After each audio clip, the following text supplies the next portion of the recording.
नमस्कार, आदाब, अभिनंदन। स्वागत है आप सबका आपके अपने YouTube चैनल जेजेशा में। हिंदी व्याकरण श्रृंखला में आज अगला अध्याय अपना है शब्दकोश।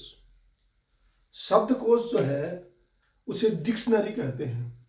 जो इंग्लिश में डिक्शनरी है, हिंदी में शब्दकोश है। प्रत्येक भाषा का अपना एक शब्दकोश होता है। जितना समृद्ध शब्दकोश होता है उतनी समृद्ध वो भाषा होती है। हिंदी का एक बड़ा शब्दकोश है।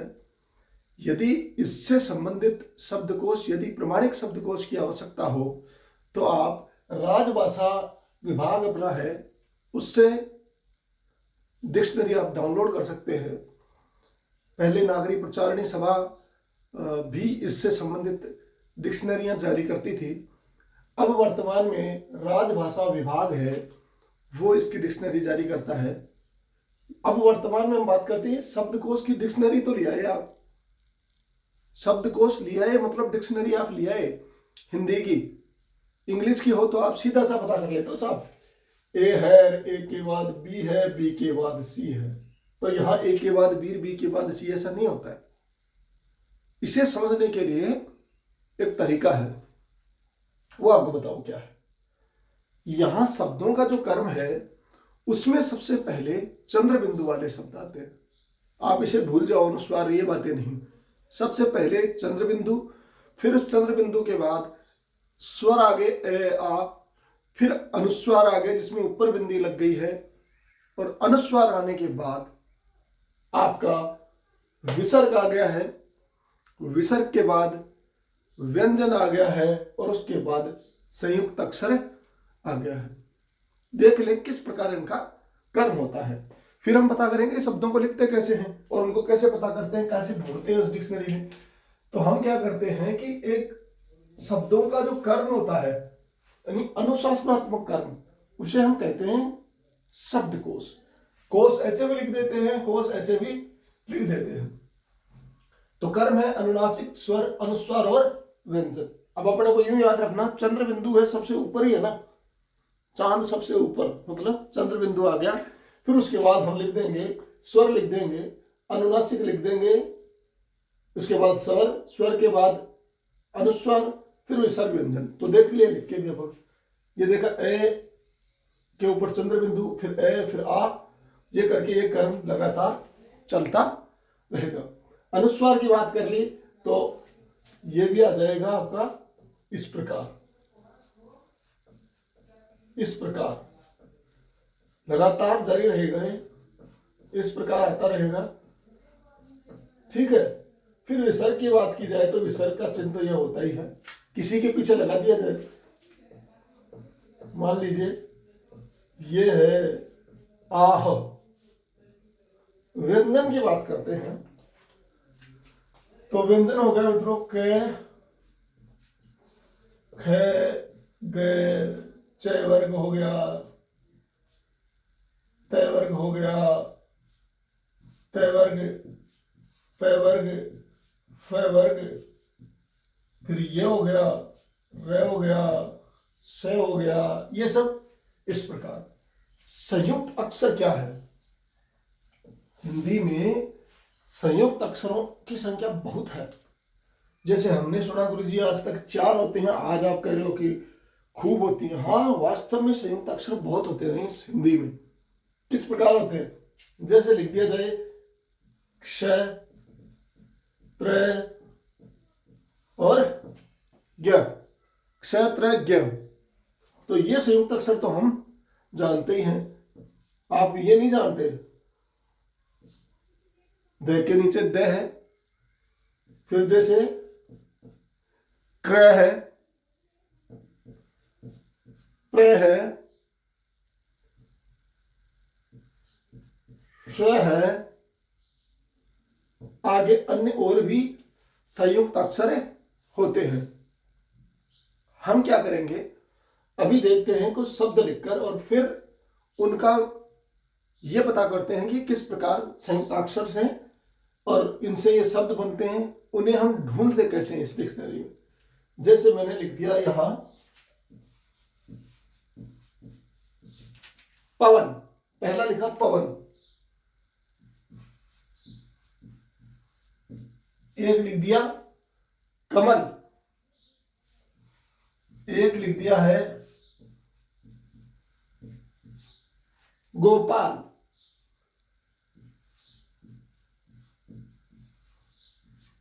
एक लिख दिया है चांद। इनका पता करेंगे। तो सबसे पहले एक बार आप एक काम कर लीजिए,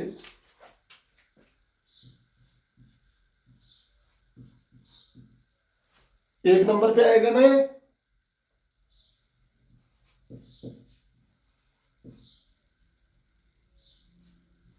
फिर इसके बाद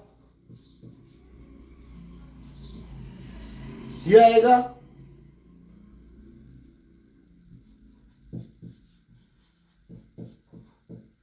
का,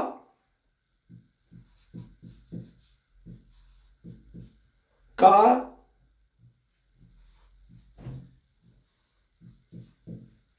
ये आएगा। अब इससे आगे आप लगातार चलते ही रहेंगे, कोई दिक्कत नहीं होगी। अब बात करते हैं संयुक्त अक्षरों की। तो जो संयुक्त अक्षर है क्षय, क्षय संयुक्त अक्षर है, उसमें होता यह है कि ये क और श से बनता है, क और श से बनता है। इसमें देख लेते हैं क्या होता है। जैसे मैं यहां लिख दूं क्षय रोग, क्या लिख देता हूं, क्षय और लिख देता हूं, यहां क्षय हो गया। अब इसी कर्म को आगे चला दो आप, च की लाइन भी लिखोगे, ऐसे लिख दोगे, च वाली में भी ये, फिर च, फिर यहां ये च, फिर चा, फिर आपका ये चा, फिर इसमें ये 1 2 3 4 5 और 6, ये इनका क्या हो जाएगा, कर्म हो जाएगा। इसको देखिए, जब भी कभी लिखा जाता है, ये शब्द जब भी होते हैं, तो इनका किस प्रकार, इनको पूरा खोल के लिखना चाहिए, एक पूरा वो बना के, जैसे प, फिर ए, फिर व, फिर ए, फिर न, और फिर ए। समझिए बात को। इधर कमल में लिख लेते हैं क, ए, मैं, ए, और ल के बाद ए। ये इस प्रकार क्या हो जाएगा, इसका हो जाएगा। फिर इसमें लिख देंगे ग, ग में लिखोगे आप ओ, फिर इसमें लिखोगे आप प, और प में आ, ल, और ल में ए। समझ गए बात। चांद होता है, इसमें च, इसमें आ लगाया और चंद्र बिंदु, फिर उसमें द, और उसमें ए, फिर उसमें क, और श, और ए, फिर ये और ए। समझ गए बात। इसमें कर्म में कौन सा पहले आएगा देख लेते हैं। सबसे पहले इधर नियम को याद कर लो कि सबसे पहले चंद्र बिंदु यानी चांद ऊपर है तो आएगा, इसका मतलब ये तो पक्का ही आ जाएगा। सबसे पहले नहीं सोचना इसके बारे में, चंद्र बिंदु यानी इसका नंबर 1 कर दिया है मैंने।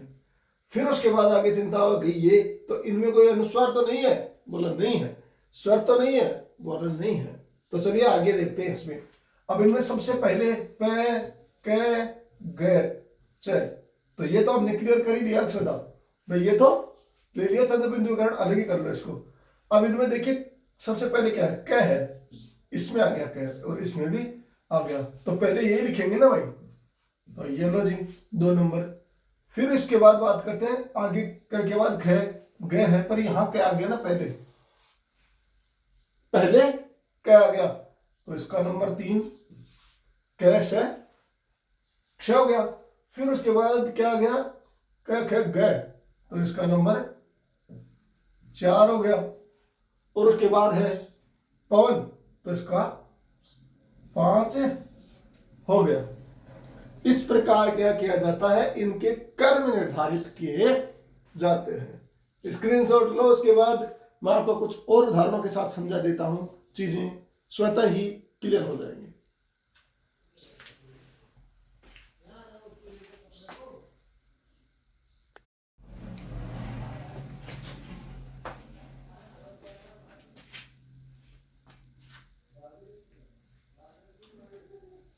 उसी में हम कुछ और उदाहरण देख लेते हैं।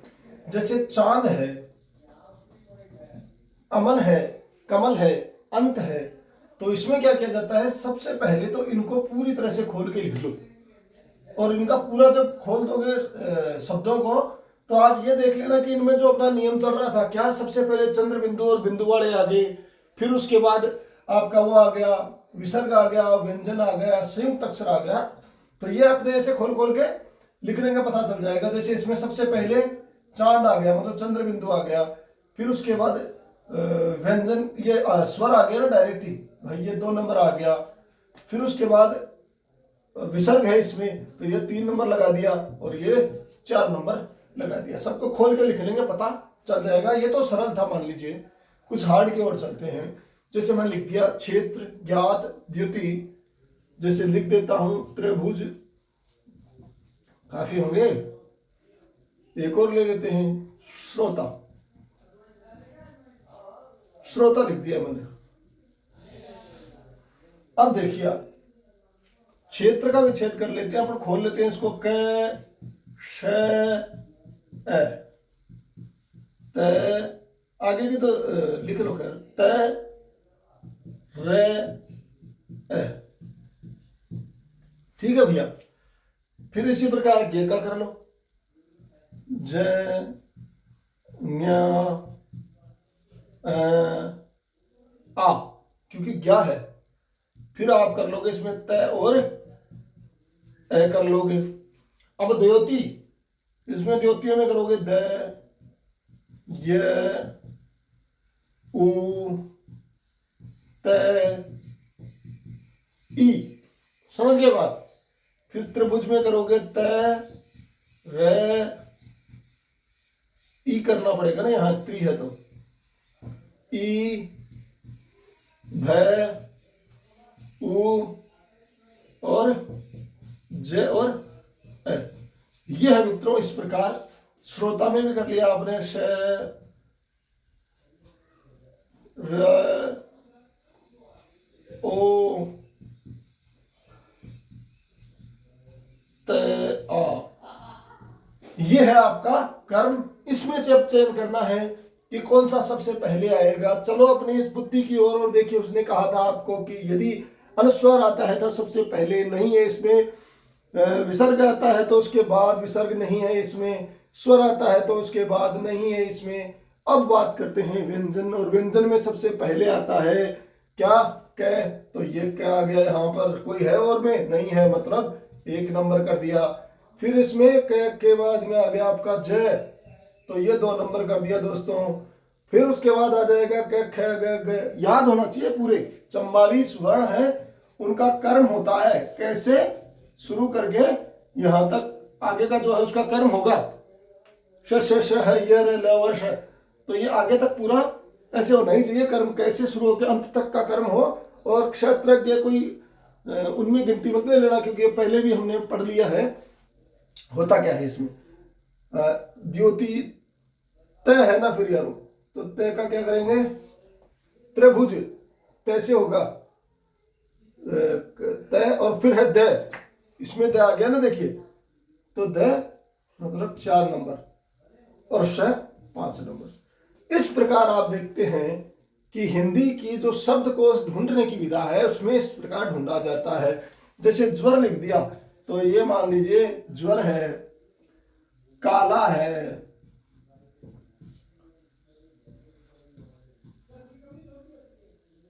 चंचल है,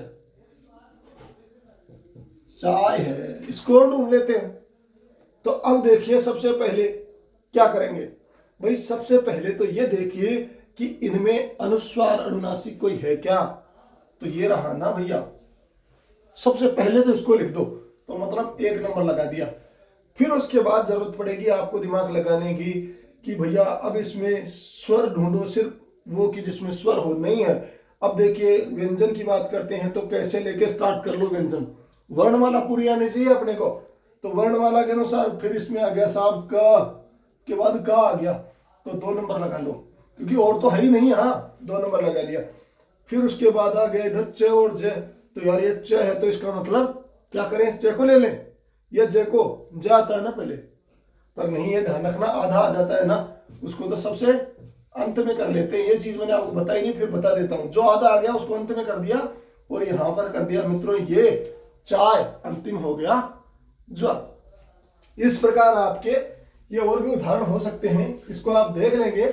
विसर्ग से संबंधित मैंने आपको जैसे अभी बता दिया है, संयुक्त अक्षरों से संबंधित ये है बात की ये जरूर ध्यान रख लेना, रेफ वर्णों में होता क्या है। जैसे कर्म है तो ये जो नीचे है ना, जहां कर्म नीचे आ जाए तो वो तो होता है ये, इसका जब आपको खोल के लिखना हो तो क रे और ए, और ये ऊपर चला जाए, ऊपर चला गया तो रे और इसमें मैं और ए, यानी जो नीचे होता है ना लटका हुआ, जो जिसके लुमा लटका होता है ना वो पूरा होता है। ये ध्यान रख लेनी बात है। रेफ वर्णों में जो नीचे की ओर होता है वो क्या होता है, जो नीचे है लटका हुआ वो पूरा होता है, ये ध्यान रखना।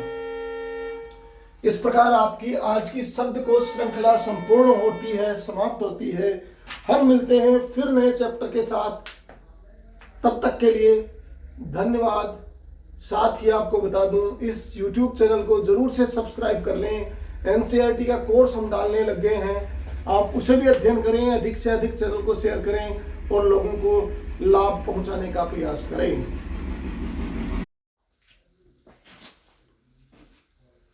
अब आपको मैं बता दूं कि वर्णमाला में आपको ये विशेष ध्यान रखना है कि वर्ण कैसे लेके अंत तक होते कितने हैं, 33 वो पूरे याद रखने हैं, 11 आपको स्वर याद रखने हैं, उसके बाद ही आप ये चीज कर पाओगे।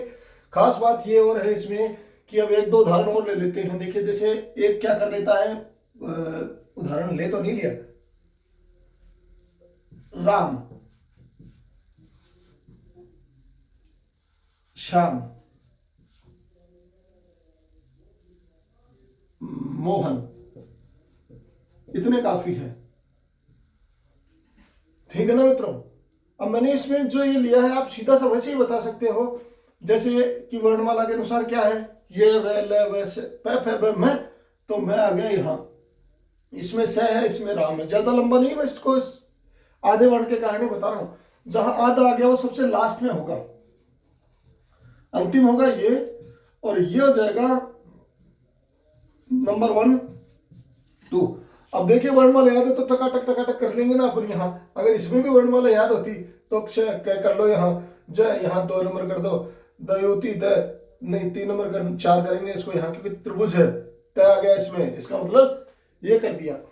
यदि वर्णमाला अच्छे से याद है तो इसमें सिर्फ एक नियम याद रखने वाली बात है, अनुस्वार पहले आएंगे, चंद्र बिंदु है, चांद है, ऊपर जाएगा, अनुस्वार है पहले आएगा, स्वर आ गए वो साथ रहेंगे उसके, और उसके बाद विसर्ग आ गया तो हम उसको बाद में लिखेंगे, व्यंजन लिखेंगे, और सबसे बाद में संयुक्त अक्षरों को लिखा जाता है। संयुक्त अक्षर का एक विशेष ध्यान रख लेना आप कि जहां क्ष है, मैंने आपको बता भी दिया था यहां, तो फिर एक बार ये संयुक्त अक्षर आपको ज्यादा परेशान करेंगे। देख लीजिए यहां कल, राधा, क्षेत्र,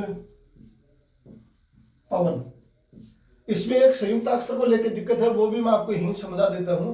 जैसे क और ल, तो इसका मतलब वैसे पूरा वही खोलने वाली भी था, क ए ल ए, समझ गए, रे आ रा फिर ध आ, यहाँ क श ए ते रे ए पे ए वे ए न। ये इस प्रकार क्या हो जाता है आपका, इसका खुला हुआ रूप हो जाता है। तो देखिए कल 1 नंबर पे आ गया क्योंकि यहाँ क है पहले, फिर उसके बाद आप ये कहोगे साहब पे आ जाना चाहिए क्योंकि ये तो संयुक्त अक्षर सबके लास्ट में लिखा है। संयुक्त अक्षरों का सौदा ये होता है कि वो जिससे प्रथम वर्ण से संयुक्त बनते हैं उसके साथ लिखेंगे क और क। आपको तो ये याद रखना है कि क और क क्या हो गया, इसका मतलब ये पहले लिख दिया, इसको दूसरे नंबर पे। क्ष और राधा में क्या है, रे, तो रे तो बाद में आएगा, ये 3 पवन और इसके बाद ये 4। ये इसका होता है कर्म। तो संयुक्त अक्षरों को लेके भी अब कहीं समस्या नहीं होगी। जैसे ये लिख दिया जाए यहां तन मन त्रिभुज, कौन सा करोगे पहले? भाई तन है पहले कर दिया। अब तय और र से त्रिभुज बनता है ना, तय और र को जोड़कर त्रिभुज बना हुआ है। तो अब आप क्या कर लेंगे? 2 नंबर कर लेंगे, 3 नंबर कर लेंगे। आई बात समझ में? इस तरीके से ये होते हैं। शब्दकोश आप जितना अभ्यास करेंगे समझ में आएगा। बड़ा रोचक है, मजेदार है। शायद उम्मीद करता हूं आप सबको ये चीज समझ में आई होगी। ना आए तो आप मुझे कमेंट करके बताएं, मैं फिर आपको इसके बारे में समझा भी दूंगा। एक एक आदमी को भी, जितने मेरे पास मैसेज आएंगे उनका सबका जवाब दूंगा। आज की क्लास यहीं तक समाप्त करते हैं इस क्लास को। और खास बात आपको बता दूं कि अब हमने अपने इस चैनल पे एनसीईआरटी की बुक्स को भी डालना स्टार्ट कर दिया है। आप चैनल को सब्सक्राइब करें, शेयर करना बिल्कुल ना भूलें, क्योंकि आप इस पे एनसीईआरटी का सिलेबस पाएंगे जिसमें हमने क्लास 6 से शुरू किया है, हिस्ट्री का, वो शुरू हो चुका है। इसलिए चैनल सब्सक्राइब शेयर करना बिल्कुल नहीं भूलें। मिलते हैं अगले चैप्टर में, तब तक के लिए धन्यवाद। जय हिंद, जय भारत।